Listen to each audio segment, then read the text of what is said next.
Cuando uno mide la generación de CO2 de la energía y la generación de CO2 del uso de esa energía en un vehículo eléctrico en Europa emite más que un vehículo eléctrico en Colombia. Ahora, de allí la importancia de medir las cosas y de realmente sentarse a analizar. Un vehículo en Colombia con gasolina, medido el ciclo de vida del vehículo, las emisiones de la generación de un combustible como la gasolina y la generación de un combustible como la energía, etc. En Colombia un vehículo emite 180 gramos de CO2 por kilómetro, ¿sí? Si el vehículo es alimentado 100% con bioetanol, que es un biocombustible que en Colombia producimos típicamente a partir de la caña de azúcar, las emisiones se reducen un 75%. Y el vehículo eléctrico podría reducir adicionalmente 10%.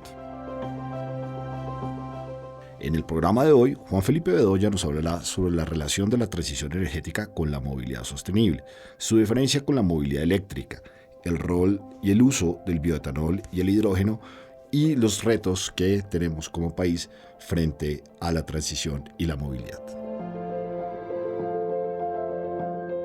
Juan Felipe Bedoya es economista de la Universidad de los Andes y especialista en negocios y relaciones internacionales de la misma institución. También realizó un programa en excelencia ejecutiva y movilidad de la Universidad de Viena, Austria, y participó en el programa Highline Leadership de London Business School. Cuenta con más de 25 años de experiencia en la industria automotriz y hoy se desempeña como gerente general de Porsche Colombia desde el año 2012, que es la organización que se constituyó como importador oficial de las marcas del grupo Volkswagen en el país. Del carbono al watt, un podcast del Departamento de Derecho Minero Energético de la Universidad Externado de Colombia dedicado a informar, aportar y discutir la transición y la justicia energética en Colombia y el mundo. Acompáñenos de la mano de nuestros invitados a aclarar ideas, conceptos y discusiones sobre el futuro de la minería, el petróleo, la energía y su relación con la transición y la justicia energética. Un gusto que esté con nosotros. Traiga su libreta y comencemos. Juan Felipe, desde el punto de vista de una compañía que tradicionalmente ha venido trabajando con carros con motores a combustión, ¿cómo se lee la transición energética y el desarrollo del automóvil eléctrico? Pues Luis, la transición energética en el sector de transporte ha traído una revolución gigante. Los fabricantes de vehículos estábamos acostumbrados a enfocarnos en unos temas de la operación industrial muy particulares, por ejemplo, la eficiencia de la producción, reducir los costos para producir vehículos, hacer los vehículos más seguros, que tuvieran elementos que cuidaran de las personas en cualquier eventualidad, incrementar las cadenas productivas, es decir, cuántos más vehículos puedo producir. Pero con la llegada de la transición energética, el negocio cambió completamente. Hoy estamos enfrentados a una industria totalmente diferente. Antes producíamos esos vehículos y se los entregábamos a las personas para que resolvieran su problema de movilidad. Eso cambió. La movilidad hoy es ofrecida de una manera totalmente diferente. ¿Por qué cambió? Yo diría que hay 2 o 3 cosas importantes. La primera es que evidentemente el cliente es muy consciente del cuidado del medio ambiente y quisiera en la medida de lo posible conducir vehículos que fueran lo menos emisores posible. Entonces ahí hay un elemento importante. El segundo, que es una tendencia que vamos a ver hacia el futuro, es que estamos pasando de un modelo de propiedad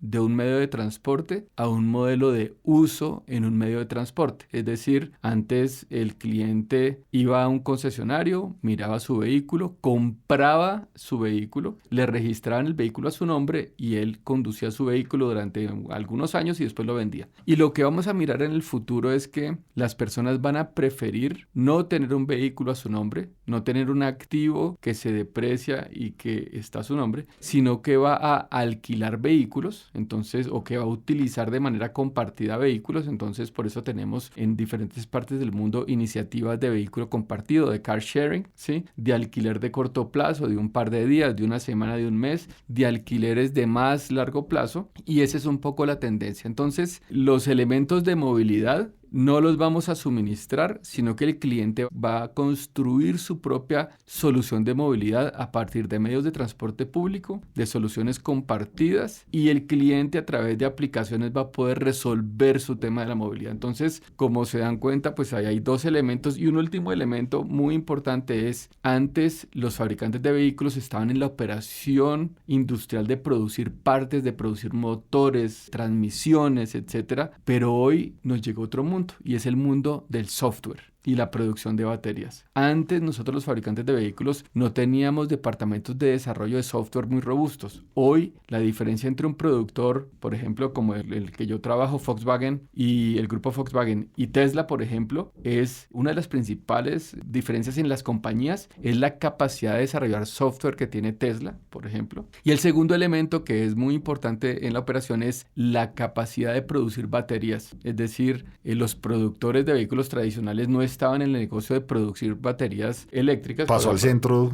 de importancia. Al core del negocio es cuál es la capacidad que tengo de producir o de acceder a baterías de manera que pueda producir los vehículos eléctricos que demandan las baterías. Entonces, obviamente la transición energética y la movilidad sostenible ha dado un vuelco total al negocio de la fabricación de vehículos, y hoy encontramos jugadores nuevos como Tesla, por ejemplo, encontramos jugadores nuevos como aquellos que están en la movilidad, como las compañías de alquiler de vehículos van a jugar un rol fundamental hacia el futuro, y otros, digamos, que están saliendo en la mitad del camino como los integradores de movilidad. Claro. Y en ese sentido, y con lo que nos cuenta que de esta revolución, este cambio definitivamente del modelo de negocio que nos estás planteando, ¿en qué vamos en cuanto al desarrollo de la movilidad eléctrica en nuestro país y el mercado de este automóvil eléctrico? ¿Cómo lo ve usted? Pues lo primero que habría que decir ahí es que la movilidad sostenible no es igual exclusivamente a la movilidad eléctrica o la electromovilidad. Es decir, la movilidad sostenible debemos entenderla como un conjunto de estrategias y de tecnologías que nos van a permitir pasar de vehículos que emiten CO2 a vehículos que cada vez emiten menos CO2, y eventualmente vamos a llegar a vehículos que no emiten. Entonces, la movilidad eléctrica es uno de esos elementos, pero por ejemplo, utilizar patinetes eléctricos, utilizar la bicicleta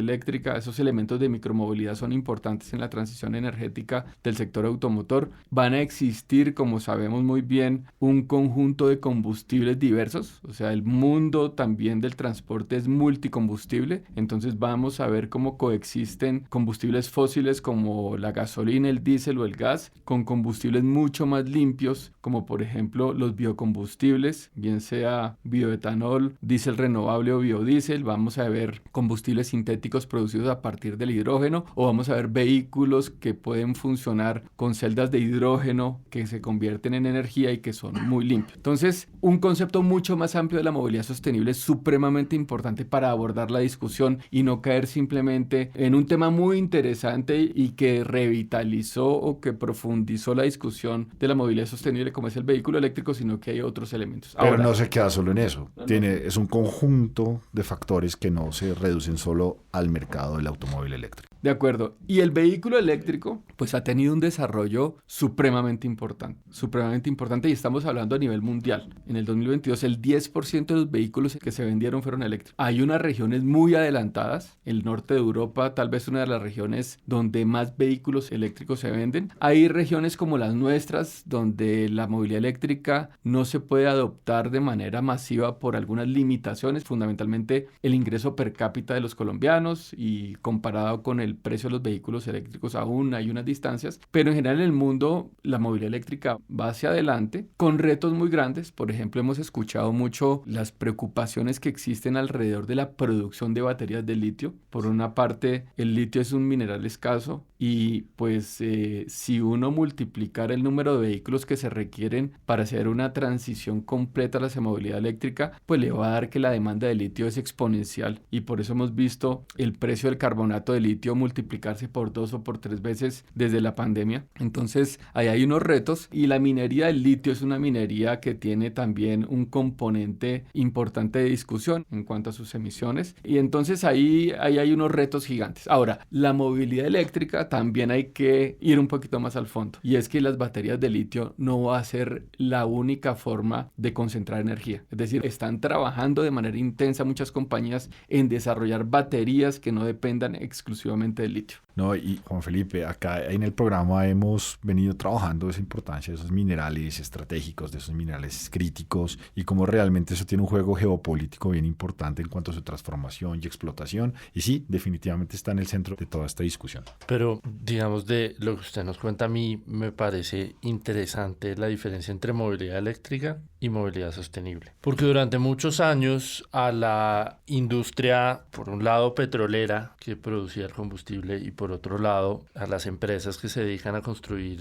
vehículos con motores a combustión, han sido los malos del paseo. Han sido los responsables de las emisiones y de la situación en la que estamos hoy. Entonces, me parece muy interesante cómo ese desarrollo de la movilidad eléctrica de todas formas plantea algunos retos. Hoy por hoy, cuando vemos la transición energética en regiones como Europa, que han sido líderes en este tema, pareciera que el combustible de la transición pasó a ser el carbón, porque hoy ellos generan con carbón por distintas razones, por temas geopolíticos. Cuando hablamos de movilidad eléctrica y no de movilidad sostenible, que parece abrir otras puertas, no estamos desplazando esa generación de carbón a otra parte de la cadena, que es la generación de electricidad, y quedamos con una economía y con una infraestructura de transporte electrificada, pero con el mismo problema. Ahí hay un elemento esencial, yo creo que ahí se ha tocado un elemento fundamental, y es qué tan sostenible es manejar un vehículo eléctrico. Desde el punto de vista puramente de análisis de la intensidad de carbón, cuando uno analiza en Europa, que es el caso que estás poniendo, la generación de energía, como utiliza combustibles fósiles o carbón, gas, etcétera, la energía en Europa no es tan limpia. Entonces nosotros hicimos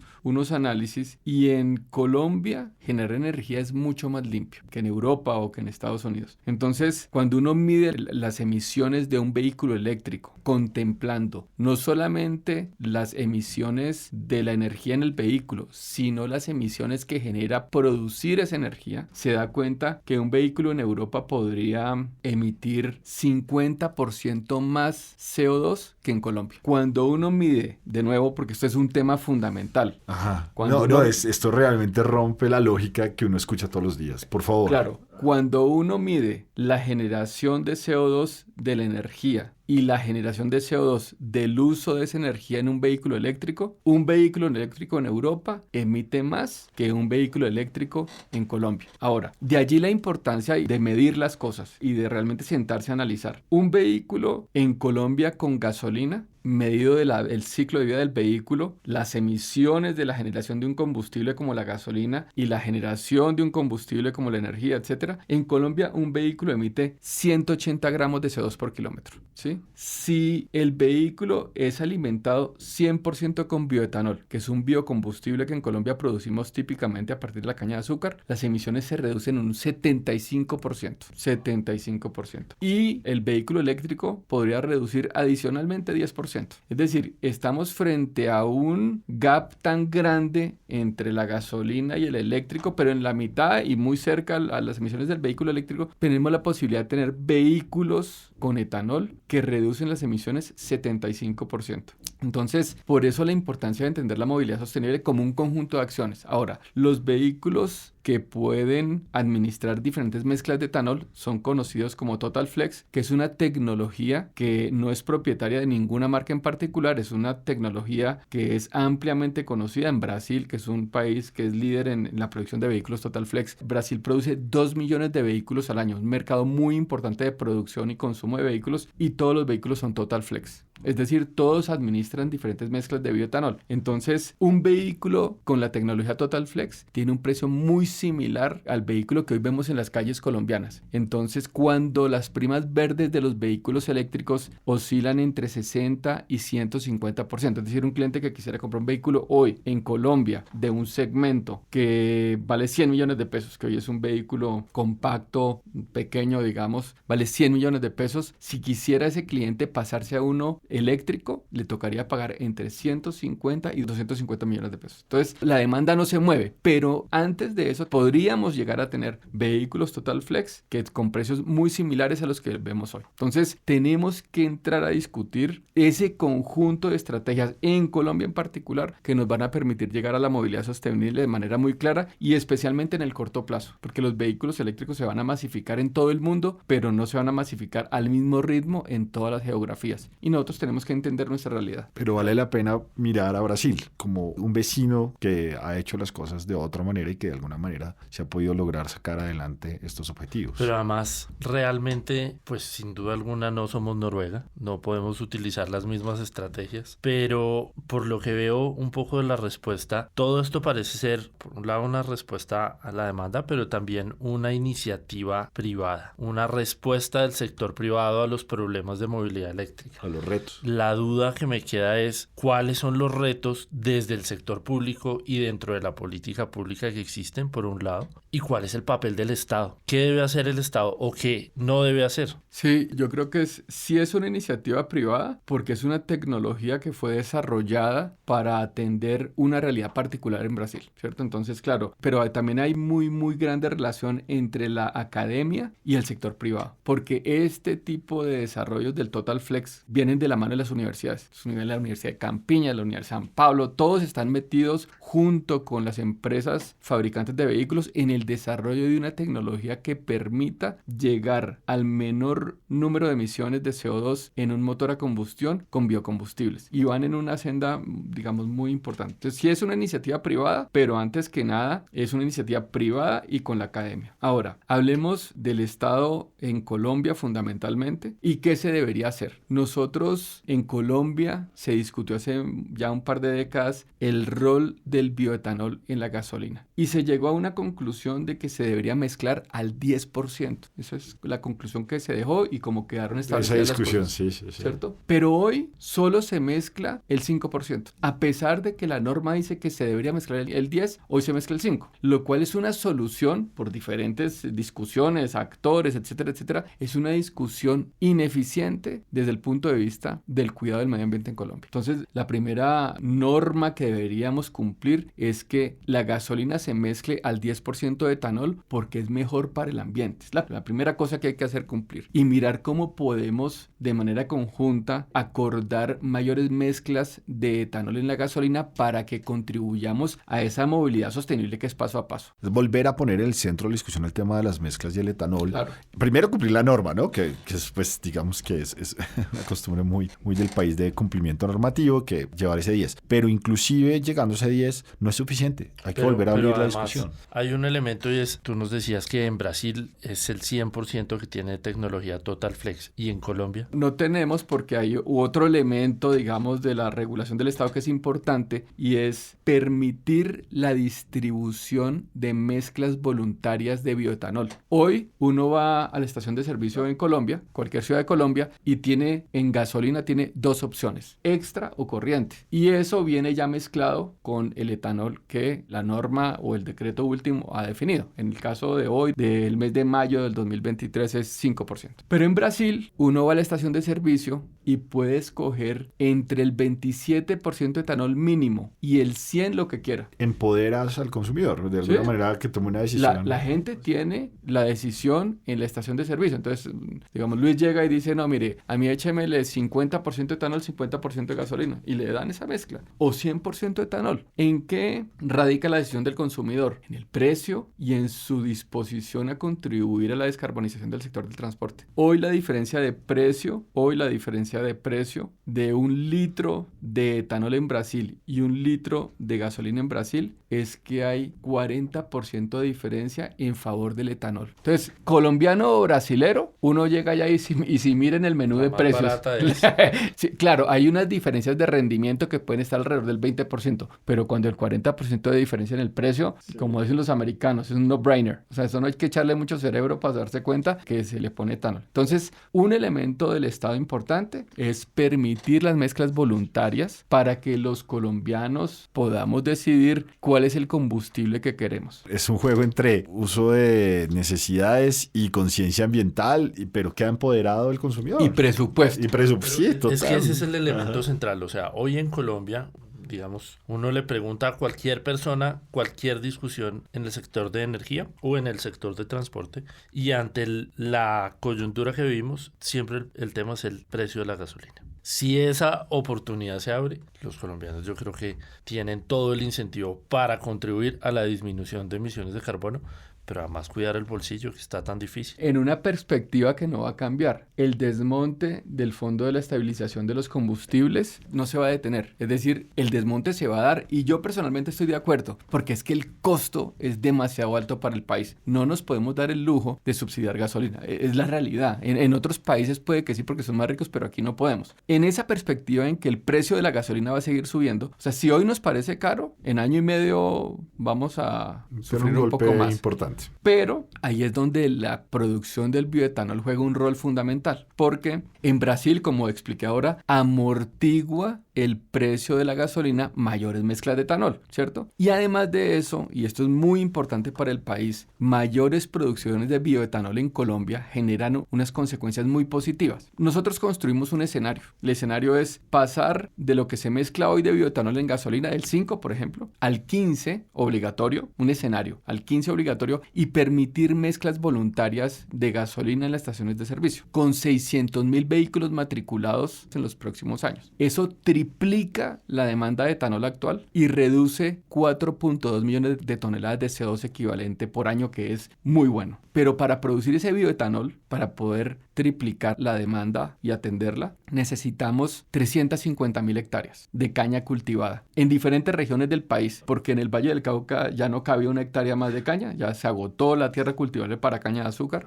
Entonces necesitamos ir a Antioquia, necesitamos ir a los llanos, necesitamos ir a Boyacá, donde se puede producir caña, y generaría oportunidades para la economía social de 110,000 personas. 110,000 personas que podrían tener un proyecto económico que les provea sustento. Y además de eso, las plantas de producción de etanol producen energía limpia, porque el bagazo y la vinaza que se producen en estas operaciones industriales de bioetanol generan energía limpia, ¿sí? Entonces, y hay una serie de desarrollos a partir de eso muy importantes, y en la medida en que el tiempo pasa, estas operaciones industriales de bioetanol tienden a ser carbono neutral, ¿sí? E incluso tienden a ser una huella positiva en el CO2. Entonces, hay toda una industria de biocombustibles. Mejor dicho, se gana con este tipo de adaptación del negocio por todos los lados, en cuanto al negocio, en cuanto al bolsillo de las personas, en cuanto al negocio también, en cuanto a reducción de emisiones, en cuanto a ayuda al medio ambiente, y también se empodera al consumidor. O sea, por todos lados, cambiando el modelo se gana. Y hay otra que ustedes tienen muy clara, y es, nosotros somos exportadores de crudo, 700,000, 750,000 barriles diarios, etc. Y lo que también, así como en la movilidad sostenible, se nos pierde en el escenario un poquito,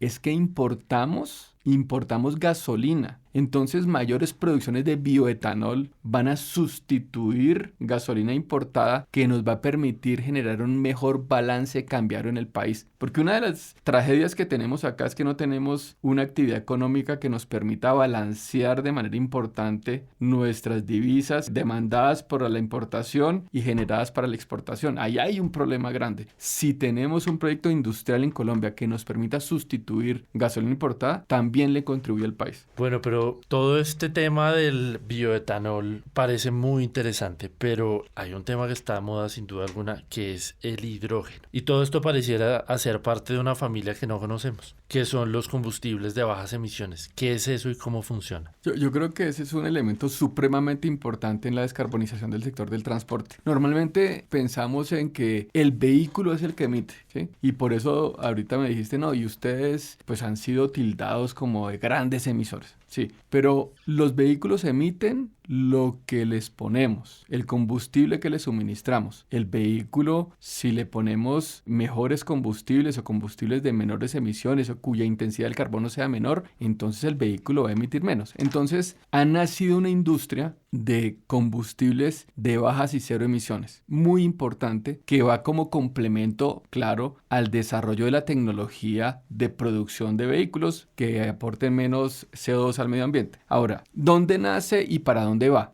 Estábamos hablando de biocombustibles. Hoy en el mundo, el 90% de los biocombustibles, y hablemos por ejemplo del bioetanol, se produce en lo que se llama bioetanol de primera generación. Es decir, se procesa caña de azúcar o maíz o remolacha o cualquier materia prima vegetal que pueda producir alcohol y se hace la primera. Después hay una segunda generación, que es tomar parte de los residuos del primer proceso industrial y sacarles mayor etanol. Y la tercera generación, que está desarrollada de manera importante desde el punto de vista científico en Japón, es a partir de algas que producen alcohol carburante. Entonces, ahí hay un primer elemento, hay un segundo elemento que es diésel, obviamente. Hay diésel renovable, hay biodiesel producido a partir de material orgánico y hay diésel renovable a partir, por ejemplo, de residuos. Hay una compañía finlandesa que se llama Neste, que es del tamaño de Ecopetrol en ingresos, para que nos demos una idea. Del tamaño de Ecopetrol, es una compañía importante. El 60% de los ingresos de Neste hoy en el mundo son diésel renovable, producido a partir de residuos de grasas. Tienen en Estados Unidos 70,000 restaurantes donde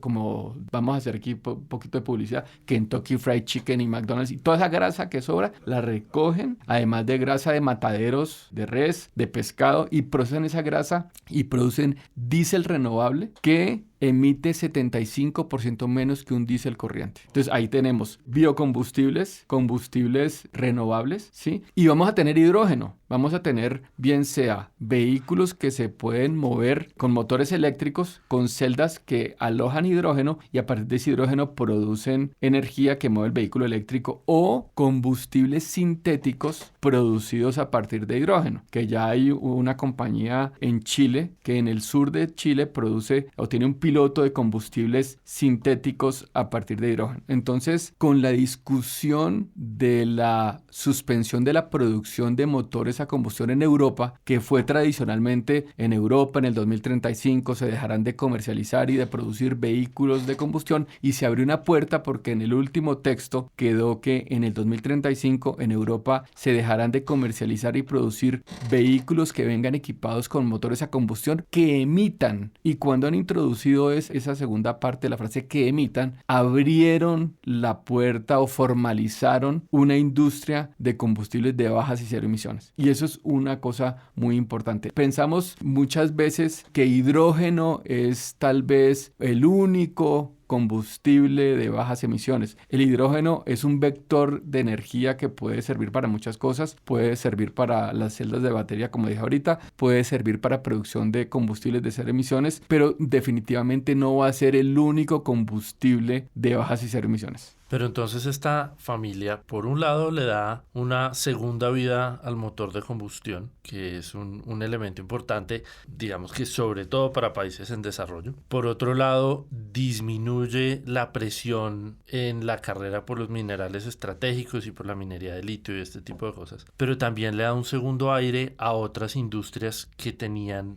retos importantes al electrificarse, como por ejemplo los barcos o los aviones. Entonces, pues ese elemento, ¿cómo funciona? Sí, el tema de los barcos y de los aviones también es muy importante y vuelvo a decir, yo no es que quiera eximir a los productores de vehículos de su responsabilidad, pero los aviones también emiten mucho y el transporte aéreo se va a multiplicar de manera exponencial en los próximos años por diferentes razones, pero por una muy importante. La población china cada día va a ser más rica y va a viajar más. Y la demanda de combustible, de jet fuel que se llama hoy, va a ser gigante. Entonces, la producción de SAF, Sustainable Aviation Fuel, SAF, que es combustible sostenible para los aviones, tiene una demanda gigante. Y eso tiene que ser un combustible líquido, no puede ser batería. No se pueden mover aviones de largas distancias con baterías por cuenta del peso de la batería. Entonces, eso está descartado de plano. No hay aviones eléctricos. Podrían existir aviones eléctricos cortas distancias, vuelos de 20 minutos, de media hora, pero no de largas distancias. No puede haber un avión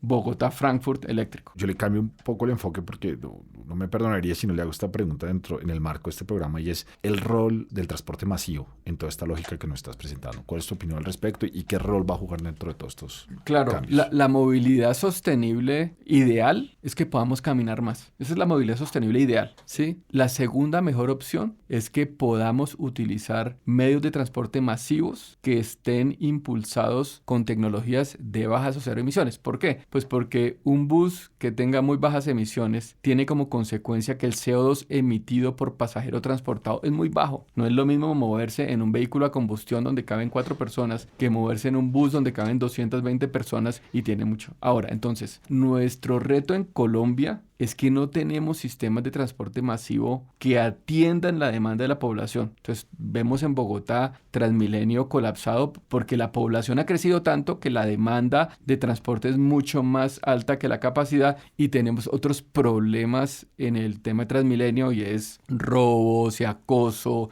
y ese tipo de cosas que pues obviamente hacen que, además de que no es sostenible y no atiende la demanda, pues tiene unos problemas de fondo. Entonces, nosotros el reto que tenemos en Colombia es poder implementar sistemas de transporte masivo de gran escala en las ciudades, y ojalá las ciudades que hoy llamamos intermedias en Colombia atiendan eso. En muchas ciudades de Europa hay poblaciones con 150.000, con 200.000 habitantes que ya tienen primeras líneas del metro. Aquí tenemos una ciudad de 9 millones de habitantes que apenas está construyendo su primera línea del metro. Medellín en eso es un poco más avanzado, pero en Cali yo no he escuchado la primera discusión de un metro para Cali, en una ciudad que tiene unos problemas de movilidad también significativos, ¿sí? Entonces, el transporte público, los sistemas de transporte público son muy importantes. Ahora, se pueden hacer sistemas de transporte basados en bus, BRTs, con bajas emisiones, claro. En Colombia hemos implementado buses a gas de manera importante. También se pueden tener algunos buses eléctricos como los que están rodando en Bogotá también, pero definitivamente deberíamos tener sistemas de metro en la mayoría de nuestras ciudades que sean, ojalá, eléctricos. Y ahí hay una solución importante para la movilidad sostenible. En este programa hemos discutido bastante un concepto que por ahora es